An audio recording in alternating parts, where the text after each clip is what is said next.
কত রামিসার প্রাণ গেলে আমাদের হুঁশ হবে? আর কত শিশু ধর্ষিতা হলে, কত মায়ের বুক খালি হলে আমাদের বিবেক জাগ্রত হবে? এভাবেই কি একের পর এক শিশু ধর্ষিতা হয়ে প্রাণ হারাবে? আর এভাবেই কি আমরা তা চেয়ে চেয়ে দেখব? আজকে আমাদের নীরবতার কারণে ধর্ষকেরা শিশু ধর্ষণের মতো জঘন্যতম কাজ করার সাহস বারবার পাচ্ছে।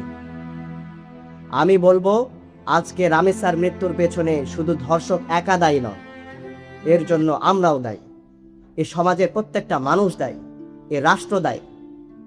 আজকে রাষ্ট্রে যদি আল্লাহর দেওয়া বিচার ব্যবস্থা চালু থাকতো, তাহলে ধর্ষকেরা এ ধরনের ঘটনা ঘটানো তো দূরের কথা, এ কথা চিন্তা করারও সাহস পেত না। কিন্তু আমরা তো আল্লাহর আইন মানব না, আমরা মানব ওই ব্রিটিশদের আইন। এখন আমাদের প্রভু তো আর আল্লাহ না, এখন আমাদের প্রভু তারা। আজকে প্রায় ৪৭,০০০ মামলার জট আদালতে। কিন্তু কেন? এমন তো হওয়ার কথা ছিল না।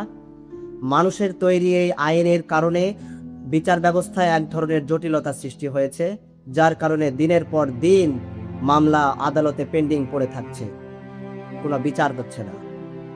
কিন্তু আল্লাহর দেওয়া জীবন ব্যবস্থায় আমরা দেখেছি, মামলা পেন্ডিং তো দূরের কথা, দিনের পর দিন আদালতে কোনো মামলাই উঠত না। আমরা যদি ইসলামের ইতিহাসের দিকে তাকাই, তাহলে দেখতে পাবো যে রাসূল সাল্লাল্লাহু আলাইহি সাল্লাম যে যুগে আবির্ভূত হয়েছিলেন, সেই সময়টা ছিল জাহেলিয়াতের যুগ। সেই সময়ও নারীদের কোনো সম্মান ছিল না, কোনো নিরাপত্তা ছিল না। সেখানে রাসূল সাল্লাল্লাহু আলাইহি সাল্লাম আল্লাহর দেওয়া বিধানের মাধ্যমে এমন একটি সমাজ ব্যবস্থা প্রতিষ্ঠা করেছিলেন, যেখানে নারীদের ধর্ষণ তো দূরের কথা, কেউ ইফটিজিং করারও সাহস পেত না। আমরা যদি বর্তমানেও আমাদের সমাজে সেই আল্লাহর দেওয়া জীবন ব্যবস্থা যদি প্রতিষ্ঠা করতে পারি, তাহলে আমাদের সমাজেও সেই ন্যায়, সুবিচার এবং সেই নিরাপত্তা প্রতিষ্ঠা হবে ইনশাআল্লাহ।